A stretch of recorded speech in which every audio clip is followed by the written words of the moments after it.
Um, so I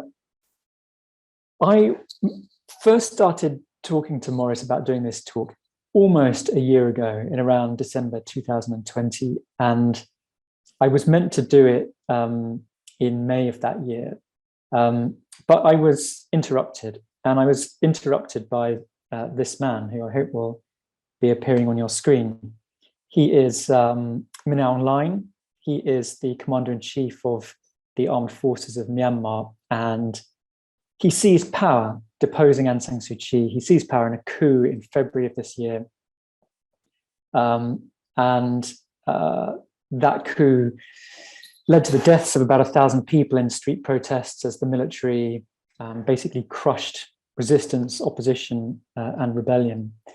And as the political counselor in the embassy in Yangon, that political crisis kept me very busy. Interestingly, Min Aung Hlaing regards himself as the guardian, indeed the defender of the Buddhist faith in Myanmar. I'm not going to go into the politics. I'm very happy to take questions if anyone has any, but I'll leave that otherwise for a story for another time. But anyway, the coup meant that I had to basically delay this talk. I realized I just couldn't do it justice whilst I was under that kind of pressure, and I couldn't be focused enough. So there was nothing fortuitous about the coup. It's been a disaster. It's been a disaster for Myanmar, for its people, for the economy. It's been a disaster in every way I can think of. But in the intervening 6 months, I did rethink how I wanted to present some of the ideas in this talk, because originally I was going to do a survey of Buddhism, and I was going to cover some of the main and great doctrines and developments of Buddhism. I was perhaps going to cover the 3 lakshanas, or the marks of conditioned existence, namely impermanence, insubstantiality, and unsatisfactoriness. I would definitely have covered the 4 truths, the 4 noble truths of suffering, its origin, the possibility of the escape from suffering, and the path leading to the end of suffering. I might have glossed over the 5 poisons, or the 6 perfections, or the 7-fold puja, or the 8-fold noble path, or the 10 precepts, or the 12 cyclic links of conditioned existence, or the doctrine of conditioned co-production. I probably would have covered something of the superconscious states of meditation that the Buddha talked about. I would have almost certainly mentioned something about insight, and I might have covered some of the great historical developments of Buddhism, from the Hinayana to the Mahayana to the Vajrayana, and indeed Zen. But sometime reflecting after the coup, I realized that that might have been an informative talk, but I think perhaps a slightly dry one. And more importantly, I think that it would have been a little inauthentic to my actual experience of the Buddhist path. So I'm going to start my talk somewhere completely different, which is in Wales.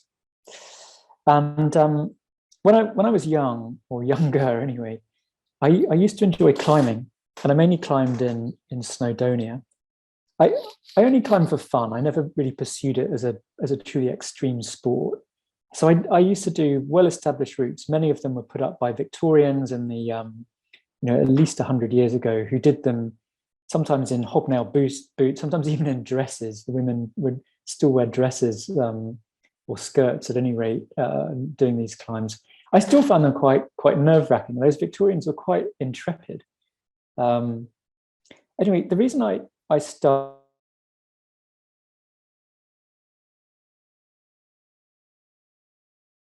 I'm just pulling up a slide. Hopefully one can. This is a picture of me in Wales, in the Ogwen Valley, at the base of the climb, with a guidebook in my hand. And basically the guidebook would give a description of the climb, and it would show a picture, something a little bit like this. It would show the crag, and it would show a number of routes up the face, usually sort of classic definitive routes of the region. It would grade them according to difficulty, and it would offer a brief description. And the description would say something like, start at the base of the large slab and move to a ledge under the prominent overhang.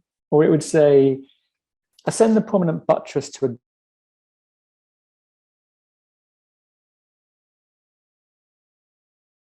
these are very clear instructions. They're quite sort of unmistakable.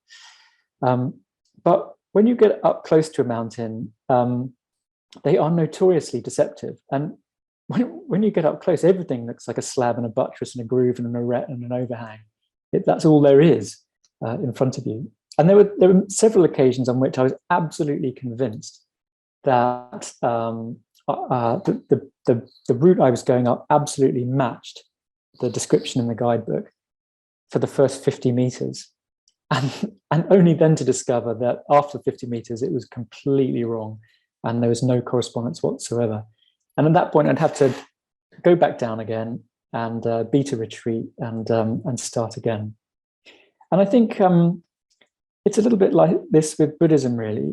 For the first 400 years of Buddhism, the teachings were passed down orally through an incredible process of rote learning.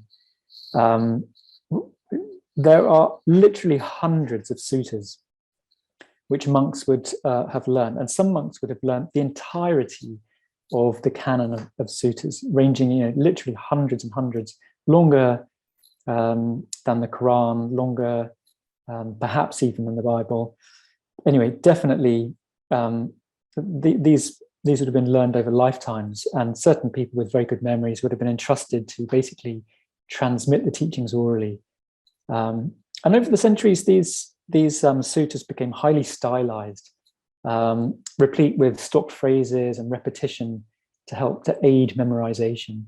And like the instructions in the climbing guides, they were very pithy. And I think my experience of reading some of those suttas was a little bit like climbing in Wales, as in sometimes I was convinced I knew how to interpret them, only to have to backtrack later on. Some of these suttas are very beautiful. I wanted to share one. This is from a very famous sutta called the Dhammacakkappavattana Sutta, which is in the Samyutta Nikaya. It was the first discourse that the Buddha gave after his enlightenment, and therefore obviously of great significance. And I just want to read to you what the Buddha says here. He says, monks, these two extremes should not be followed by one who has gone forth into homelessness. What two? The pursuit of sensual happiness in sensual pleasures, which is low, vulgar, the way of worldliness, ignoble, unbeneficial. And the pursuit of self-mortification, which is painful, ignoble, unbeneficial. Without veering to either of these extremes, the Tathagata, and that's the epithet that the Buddha used to describe himself most often, the Tathagata has awakens to the middle way, which gives rise to vision, which gives rise to knowledge, and leads to peace, to direct knowledge, to enlightenment, to nibbana. And then he adds, and what, monks, is the middle way awakened to by the Tathagata? It is the noble eightfold path, that is, right view, right intention, right speech, right action, right livelihood, right effort, right mindfulness, and right concentration. So there is a kind of aesthetic beauty about those texts. There probably is also, and you can probably detect this, a slight atmosphere of austerity. And I think, but both in the content, but also in the way that it's recorded. And I think when you read a sutta like this, it does raise a number of questions, and it requires, I think, critical engagement. So, for example, one thing is this advice that is just for monks, or does it also apply to householders? And when the Buddha says that sensual pleasures are ignoble and unbeneficial, does that apply to all sensual pleasures? Like, what about appreciating a sunset or a Beethoven sonata? And what does the middle way look like? Is it kind of apathy empathy, because I'm sure that we can all think of depressed people who have no interest in sense pleasure, but equally well, there's definitely no awakening there either. And there's probably no, a depressed interest in life in general. And then, of course, there is the very complex question of what is right view? How do you know what is right view and what is wrong view? So I think the path is kind of littered with mistakes in a way. And I think reading the Pali Canon can be misleading because, especially without a context, and we don't have a Buddhist context in, certainly in most of European contemporary culture. And the Pali Canon, which is the repository of the Buddha's words, can sometimes feel at odds with life as we really live it, as in relation to lived experience, which is much more messy, much more riddlesome. And I think one of the really obvious mistakes is to think of the path as primarily or even purely intellectual, which risks a kind of intellectual materialism. Because however engaging ideas are, they generally aren't transformational. I think another error on the path is to mistake teachings on detachment for a kind of bypassing or dissociation or escapism, especially when the attractions of meditation can be so strong and appealing. I think another misleading way of thinking of the path is to think of it as a regular path of clear-cut steps, which it definitely isn't. Buddhism is, in the way that it's recorded, is highly systematized. It's full of those lists, like I mentioned at the start, lists of mental events, lists of constituents of existence or experience, lists of causal processes, lists of the levels of meditative attainment, or lists of enlightened attainment.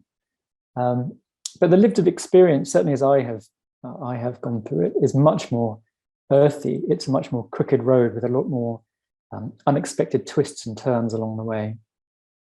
I think another way of misreading the Pali Canon is to think of the object of Buddhism as to become, in some sense, perfect or psychologically perfectly well adjusted. And there are many Buddhists I've known who really attained remarkable things in their lives and have really acquired remarkable qualities, but none of them has been perfect by any means. So my own personal history of involvement with Buddhism was I first encountered Buddhism at university, where I studied philosophy at Nottingham, and we did a little bit of I did a semester of medieval Indian philosophy, and basically the cultural milieu of the faculty was very much the analytical school of philosophy, the Anglo-American analytical school. And in that vein, we essentially set up and deconstructed Buddhist philosophical ideas in a highly abstract and analytical way. And I found that really, it really did nothing to awaken much interest in Buddhism, and I found it pretty off-putting. My second real encounter was after I went trekking in Nepal shortly after university, and I did a meditation session at a local Tibetan-style meditation center. It was just like a morning of meditation, and after that I bought a book and began to get interested.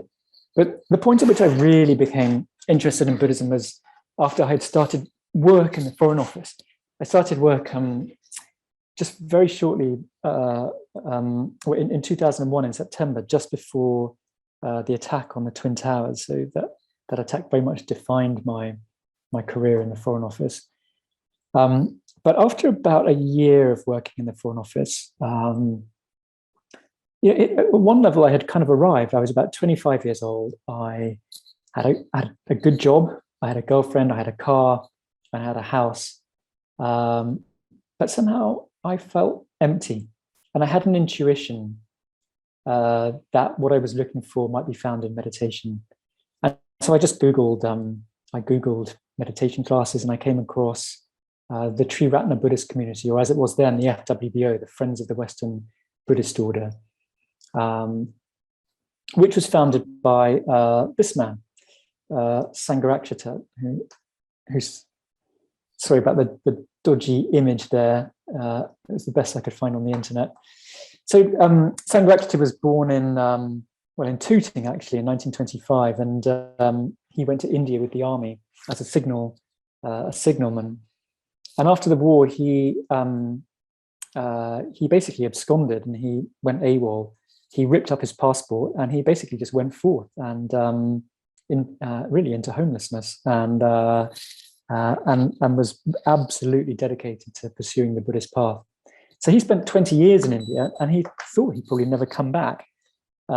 This is a man who was not really very well formally educated, but nevertheless really had a sort of quite, I think he was probably something of a prodigy. He had read the Diamond Sutra at age 16 and converted pretty much on the spot. Well, I have to tell you, the Diamond Sutra is, I'm 45 and I find it incredibly impenetrable, the Diamond Sutra. So I think, there was something clearly quite unusual and remarkable about Sangharakshita.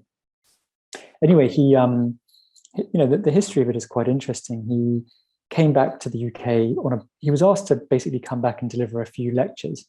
And he thought he would just be over in Britain for a few months. But when he came to the UK, he basically felt that there was a great need and a great hunger and a great opportunity to present the Dharma, the teachings of the Buddha to the West. And so he set up the Friends of the Western Buddhist Order and the Western Buddhist Order itself. A full disclosure, Sangharakshita is a controversial figure. If you go searching for him online, you will find various allegations against him, particularly allegations of sexual impropriety. He was accused of basically using his spiritual authority to manipulate some young men into sleeping with him. Just to be clear, all those young men were above the age of consent, and they were consenting at least at the time. But some people later argued that he had used his spiritual authority in a manipulative way, and that has really clouded his reputation in a very negative way. Now, I've never actually met Sangharakshita. He was already quite aged when I joined the FWBO, and he had receded from public life. And I have no plan or intention to justify him here. I think he's a problematic figure. I think also, though, that what I think is unmistakable also is that he had a genuinely remarkable vision, and my personal encounter with the movement that he set up was nothing, in my experience, but positive and supportive and caring. And whatever you think about the man, I think that the organization that I joined in around 2002, I can't remember exactly when it was, perhaps late 2002, was definitely a spiritually alive community. And in that spiritual community, I came across a number of really also other remarkable people. I came across resources and ideas that genuinely transformed my life for the better. And many of those friendships have endured for 15 or 18 years. And I think one of the things that really struck me on joining or becoming involved in the FWBO then was really that, the quality of people who were also attracted to it had a real quality about them, especially some of the really seasoned practitioners. They had an uncommon level of empathy, of intuition, of depth, of perception. They were very skilled relationally, and more than usually emotionally mature. Anyway, this is where I basically learned meditation. That was my first interest. I had my sense of emptiness my first interest was basically learning to meditate. So I learned two meditations: the mindfulness of breathing and the metta bhavana, which is the Buddha's traditional teaching on compassion. And it was only really slowly that I got interested in Buddhism itself. But slowly I did get very interested in Buddhism and got more and more deeply involved. And so basically for the best part of really about 12 or 14 years, I was very, very regular. Every Saturday I went down to a meditation class with an open teaching session. I took part in study groups. I took part in festival days and pujas. I did weekend retreats. I did long meditation retreats, and I listened to lots of talks. And of course, I made a lot of Buddhist friends with whom I discussed Buddhism. And I think really this constitutes an apprenticeship, a spiritual apprenticeship, I would say, consisting of a number of important things. Firstly, an apprenticeship with the Buddha as my role model, somebody who embodied the principles of enlightenment, who represented an ideal.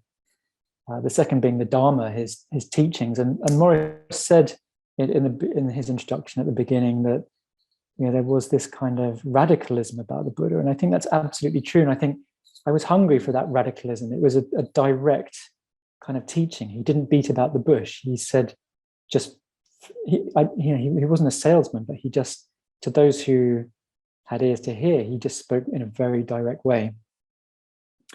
And certainly I really responded to that. And I know a lot of people who did respond to it. And there was a tremendous energy about the movement for that very reason. And the third thing was the Sangha. These are the three great jewels of Buddhism, the Buddha, the Dharma, and the Sangha. The Sangha being the spiritual community that follows the teachings of the Buddha, and that has enlightenment as its common ideal. And in that context, I would really say that one of the distinctive features about Triratna was his emphasis on spiritual friendship guided by a transcendental ideal. And, that really had an immensely powerful effect on my life over many years. There were also other aspects to it, the mind training. Of course, mindfulness, we're all familiar with mindfulness. It's part of the common lexicon now, but also meditation. I was learned under, I think, some of the best meditation teachers that we have available in the UK.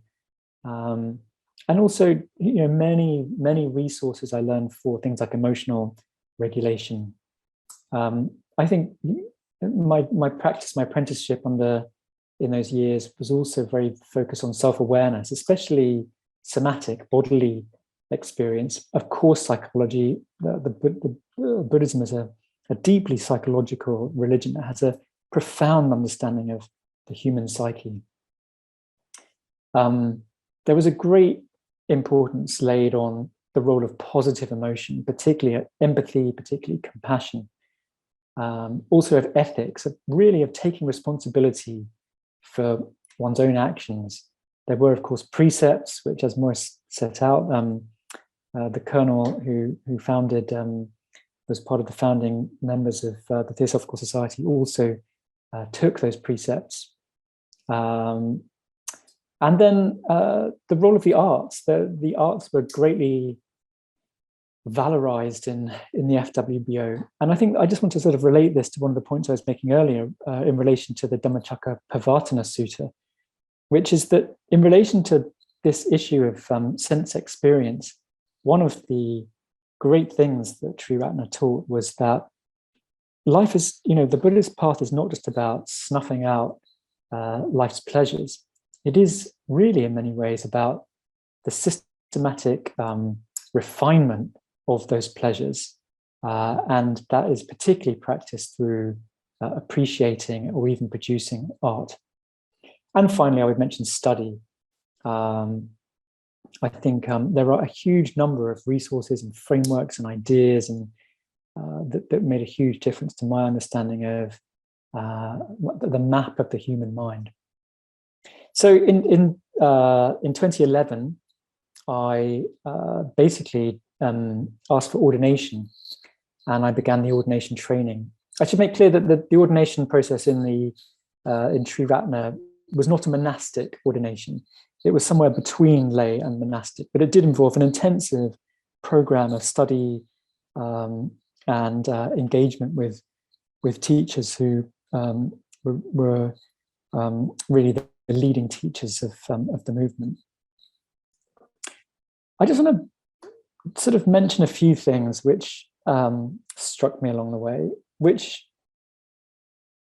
one of which is that the way that I often fixated on certain aspects of the path as being the core of the path. So I mentioned that really my primary interest in Buddhism from the start was around meditation. I certainly got very into long retreats, long silent retreats. I really loved those retreats. And for a long time, I really thought that meditation was the be-all and end-all of Buddhism. And then at other times, I went through different phases at which, as I began to learn about the teachings of Sangharakshita, certainly his teachings, his voluminous kind of productive output of works, also for a time became like the mainstay of my Buddhist practice. He probably delivered, I don't know how many talks and seminars, but hundreds, all of which are recorded, freely available online. But a massive part of my apprenticeship was listening to those talks that Sangharakshita gave. At other times, I became much more immersed in the Pali Canon. I began to think, well, actually, the heart of Buddhism is what the Buddha actually taught, and that is captured in the Pali Canon. The most direct sources of what he said. And I became, I remember sitting through online courses, going through the Pali Canon and learning about that. But yes, at other times I found that it was vertical relationships that made the most difference. And by vertical here, I mean relationships with people who are more experienced on the path than I was. And those relationships were, had a huge and profound impact on the way that I viewed the world. It wasn't really about study. It was more about just seeing them as role models and kind of picking up a certain vibration or atmosphere from those people, whether they be meditation teachers or scholars or people even just a bit further down the path, but who were more experienced than I was. At other times, I really thought that insight was the absolutely critical thing. I thought of all the things that the Buddha taught, insight was the most important. The Buddha very much taught insight into impermanence, into unsatisfactoriness of conditioned existence, and essentially of the to use the technical name, the no self, the emptiness of conditioned existence. And there are certain meditative techniques and practices, insight practices that I at times thought were the central thing about Buddhism. Again, at other times, I really thought it was the Buddha's teachings on compassion that were the most important thing, especially the meditations on loving kindness. And again, at other times, it was spiritual friendship. It was just kind of just being around other people who shared a similar vision and a similar goal and an ideal, which I really didn't find in any other part of my life. Now, I think I could have, that list could have gone on and on. It could have been ethics, could have been the most important bit, or energy. And I think lots of people find this, that, they fixate on a certain bit of Buddhism, sometimes to the exclusion of others. And at each stage, I was really convinced that bit of it was the unquestionable core of the path. And I think perhaps looking back, what that suggests is a slight sort of lacking of psychological and spiritual maturity. And you could say perhaps a lack of integration. And I think common to all of those approaches, perhaps, was on reflection, looking back, was a certain intellectualism to the approach that perhaps left other bits of my psyche unengaged. Sangharakshita said that often the biggest challenge in the spiritual life is finding emotional equivalents for our intellectual understanding. And I think he's spot on when he says that. And I really can't emphasize enough the importance of the process of integration. Certainly this was a key feature of how I practiced, how I was taught the Dharma. Some people say that integration is the first 20 years of the spiritual life. That means that you do that before you start to actually get on the path proper. And my experience would suggest that's probably about right. So what do I mean by integration? Well, I mean, really, there are these dualities of opposites in human experience that, and I think we often feel compelled to take a binary approach to fixating on one or other. And in a sense, what needs to happen is a kind of synthesis or union of those things. So I mean, body and mind, head and heart, conscious and unconscious, spirit and soul, heights and depths, order and spontaneity, resolution and paradox, conservation and revolution, and masculine and feminine. And there is an image in this context that I really love in Buddhism, which is this image. This is not from Myanmar, but this depiction, this kind of depiction of the Buddha is very commonplace in Myanmar, where the Buddha is sat atop a coiled serpent, where the base of the serpent is coiled beneath his legs, and the head of the serpent, or in the Buddha's case, the 7 heads of the serpent are above the Buddha's own. So this relates to a sutta that does come from the Pali Canon. It said that after the Buddha gained enlightenment, he simply sat under the Bodhi tree and just reflected for many, many weeks. And during that time, there was unusual weather patterns, unusually stormy weather. And there was a serpent who mythologically came to be known as Muchalinda. And that serpent coiled itself around him to protect him from the elements, and protected the crown of his head with the serpent's head protected the Buddha's own head.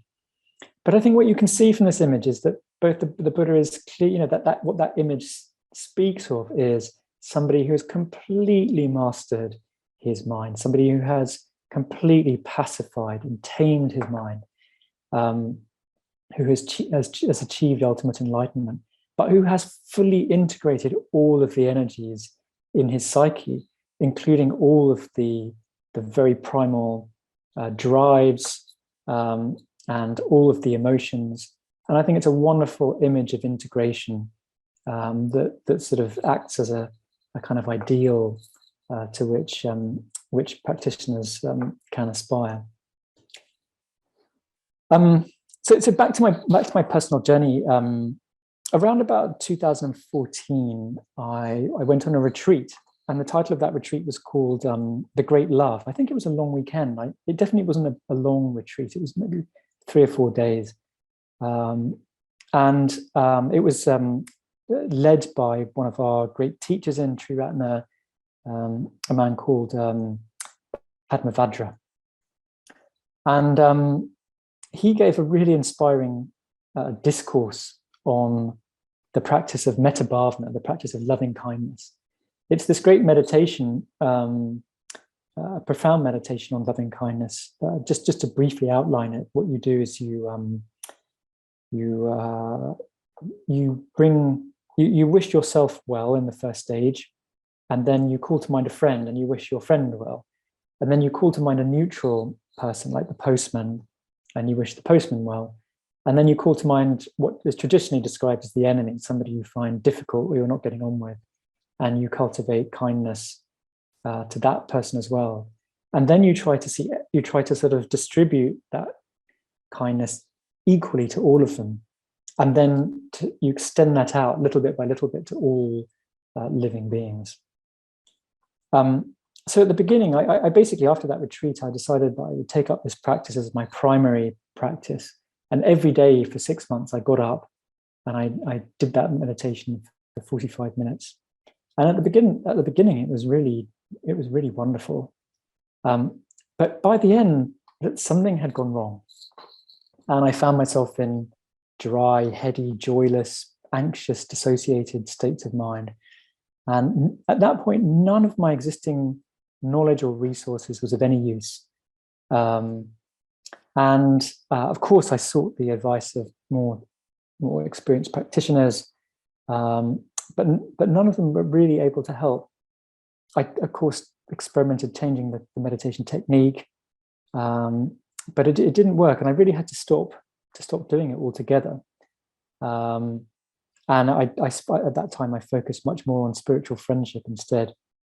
But nevertheless, it came to me as a shock. It came to me as a shock that I did what I thought was something that was absolutely directly taught by the Buddha, but that led to really a place that wasn't good. And I think one of the things I was really fortunate about with Triratna was that although it didn't sort of approve, as it were, of shopping around. It did, it expected commitment. It was never very intellectually open. And many of the practitioners that I met in Triratna also drew on other resources. And for the first time, I really began to get into these other resources. So the first one I came across was Robert Bly. He was, Sangharakshita very much gave his, gave the thumbs up to Robert Bly. An interpreter of myth. And Sangharakshita, he personally endorsed the work of Robert Bly. Robert Bly was also very interested in the issue of masculinity, and I think he felt that there were certain risks to over-civilization and over-rationalism. And Robert Bly was very much about reclaiming the kind of instinctual especially through the format of poetry. And this was really an absolutely critical aspect of the path of integration. So Robert Bly was very much into mythology, into archetype, into imagination, and also into depth psychology. And he often referenced Joseph Campbell, and both Campbell and Bly referenced Carl Gustav Jung. So I began to explore depth psychology, the psychology of the unconscious, especially authors like James Hollis. And I also began to get a lot more interested in poetry and the visual arts. Another thing I got very interested in along the way was energy. I think anyone who practices the spiritual path eventually comes to a point where they find that things can only, that there are certain issues that can only be addressed at the purely energetic level. So I certainly got interested in pranic healing and found that to be beneficial in understanding certain aspects of what was going on in my experience. I also looked to other Buddhists, other Buddhist movements, especially people like Rob Berbier from Gaia House, who I think had a very interesting take on Buddhism. And I also became interested in non-Buddhists, particularly, I have to mention here the work of John O'Donoghue, the Celtic Christian mystic, who I think is really nails the spirit of self-transformation in the modern age. I think he really gets it and has a remarkable ability to translate that into ways that are really accessible to modern practitioners.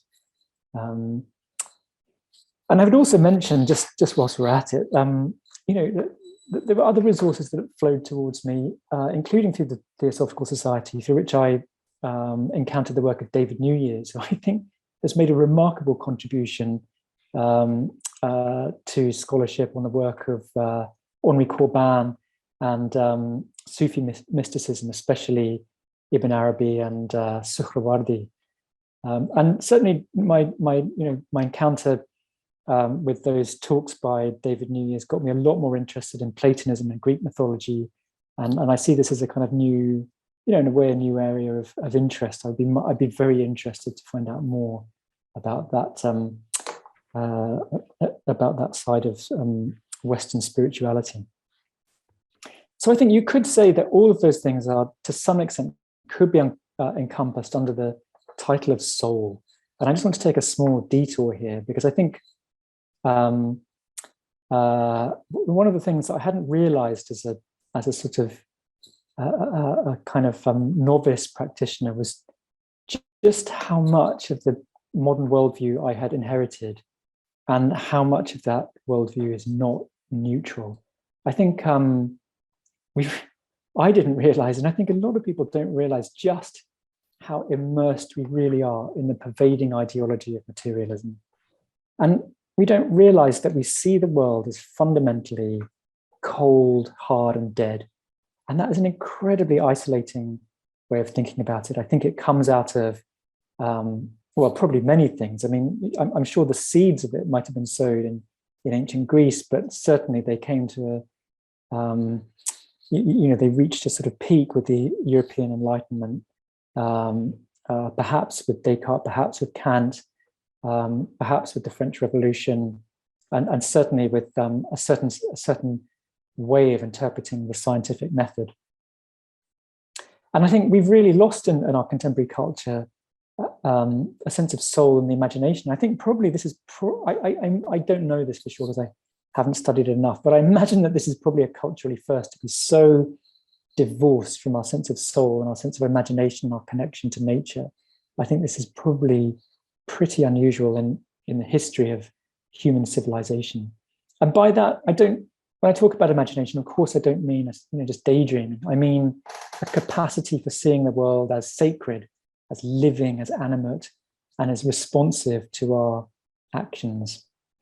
And I think we find this in the arts. The painter Cézanne said that when he painted fruit, that sometimes those fruits would speak to him, and perhaps there is a certain element of madness in that. But I think all artists kind of have that sense of the world being alive. And I just wanted to just very briefly look at a piece of Shakespeare. I've chosen this because I know my mum. I know my mum loves Shakespeare. So this is Sonnet 65. I'm not going to do a deep analysis on the whole text. I just want to illustrate a couple of brief things.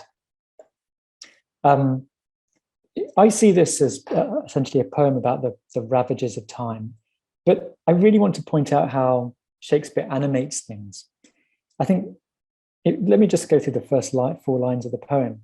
He says, "Since brass nor stone nor earth nor boundless sea, but sad mortality o'ersways their power, how with this rage shall beauty hold a plea, whose action is no stronger than a flower?"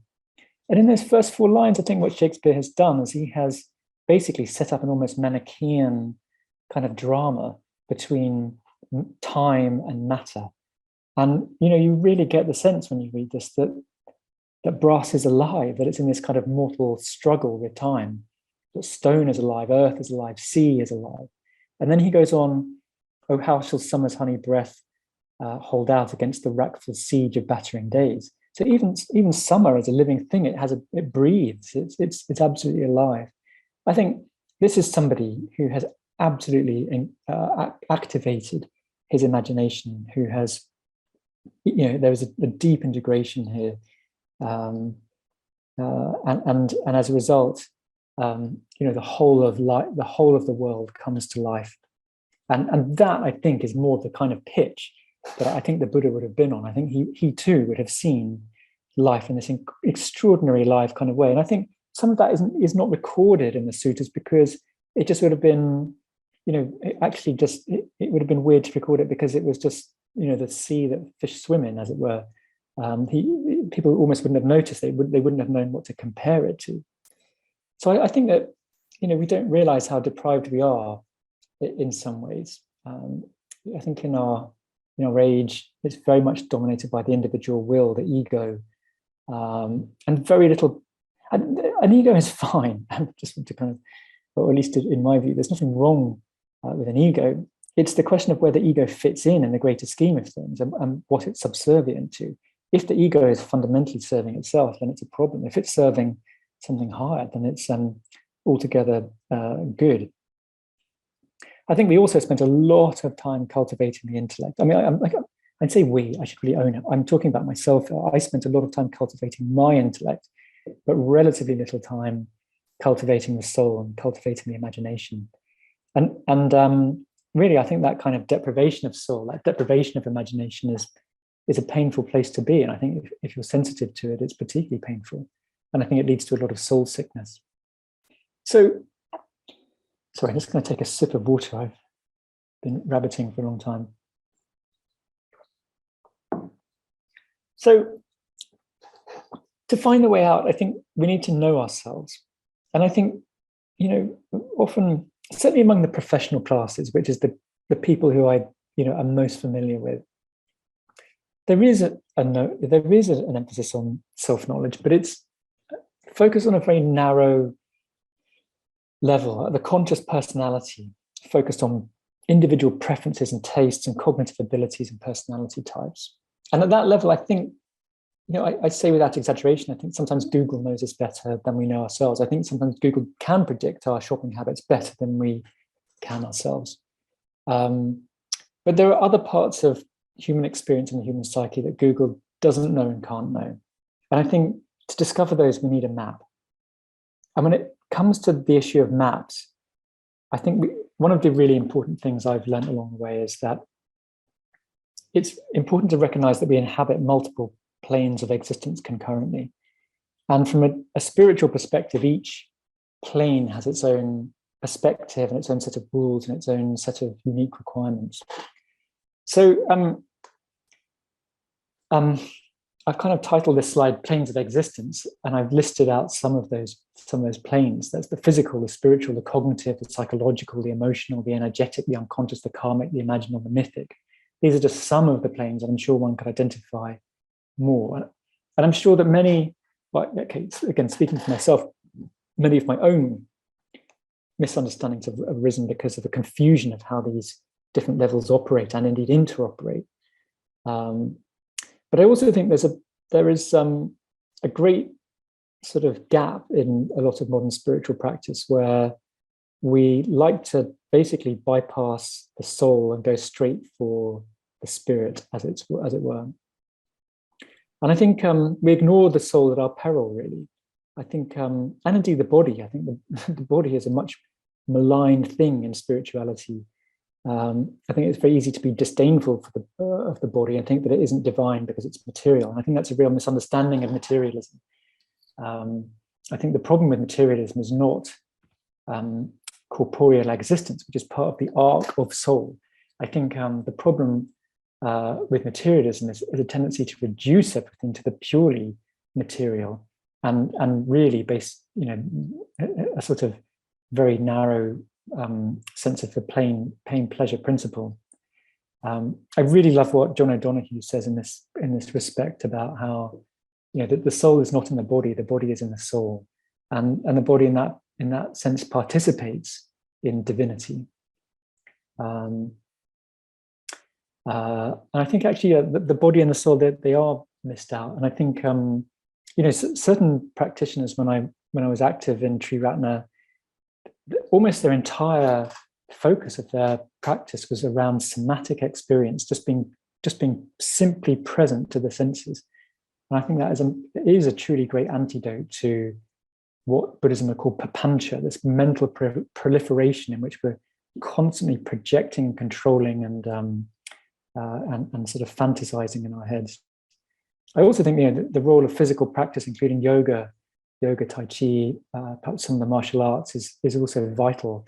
It has been vital to my experience of the spiritual path. Bring this down to a little bit more close to Buddhism. The Buddha had this schematic, which is repeated very frequently in the Pali Canon. This idea of body, speech, and mind. And I think, again, it's one of those things that I found really easy to sort of overlook in a way. He would say things like, you should cultivate positivity in body, speech, and mind. And there's a certain sort of simple way of interpreting that as meaning, well, you should do good things bodily, and you should sort of say good things, and you should think good things. But actually, I think the Buddha was pointing here really to a schematic that I found common across many, many different forms of spirituality. And there are different schemas for interpreting this. I mean, a sort of common, perhaps like a New Age way of representing it is body, mind, and spirit. I think another way is to think of it as body, soul, and spirit. And a very different way of representing it is eros, psyche, and logos. But whichever map you go for, I think there is this important threefold kind of distinction between a bodily, physical aspect and a kind of soul component, and then a sort of perhaps you might call it intellectual component. And when I say the body, I'm not just referring to the flesh body. I'm really talking, in a sense, you could say the wider body is the unconscious and all of its vital energies and libidos, and also the plane of sense experience. And we really have to accept, I think, that embodiment is part of the arc of soul. It is part of the spiritual conditions of our experience, manifesting the divine at a very coarse level of vibration, you could say. And again, speech, I think we shouldn't just think about this as words, what we say. I think what we need to think about this is the entirety of our philosophies and worldviews, of which our contemporary worldview is very much the materialistic one. And then when we talk about mind, I think we should really be thinking about soul and spirit here. And of course, there's a massive question about what soul is, and we can discuss that if people want to discuss that. But I think for most people, it's they want to jump straight to mind. They want, and probably even bypassing soul, going straight to the level of that sort of highest levels of the mind. Practitioners who get very drawn by very kind of altered states of consciousness, super meditative states, which can often just be a sort of excuse for dissociation and bypassing and alienation. So we need to find different ways to integrate and bring all of these things into our experience. And certainly that was my experience of the Buddhist path, that I really had to sort of go back and just like those climbs I did in Wales, where I had to sort of retreat. I've had to climb back down and start again on the nursery slopes and come back to the body, come back to ideas, activate the imagination, especially through poetry and the arts. Okay, I'm conscious of time. I'm going to try and wrap this up with a few conclusions.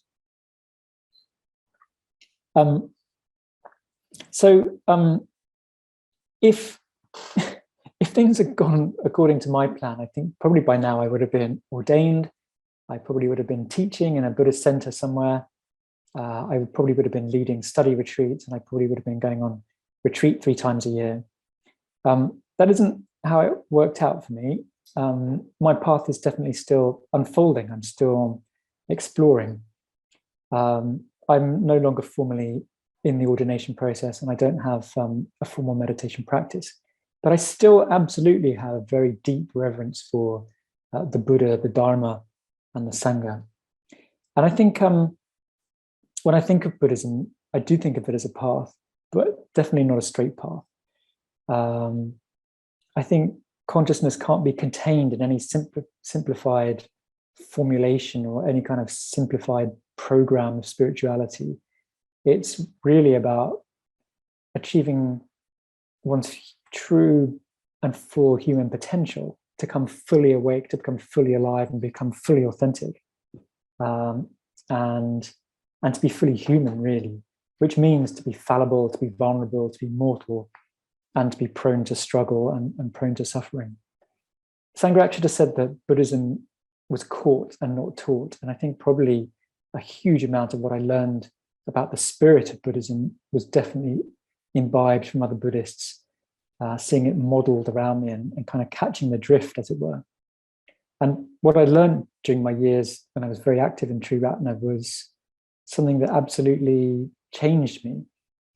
It altered my values, it altered my ethics, it made me more relational. It really brought into view the importance of friendship and the need for friendship on the spiritual path, the vital role of empathy, the vital role of integration, and the vital role of purification.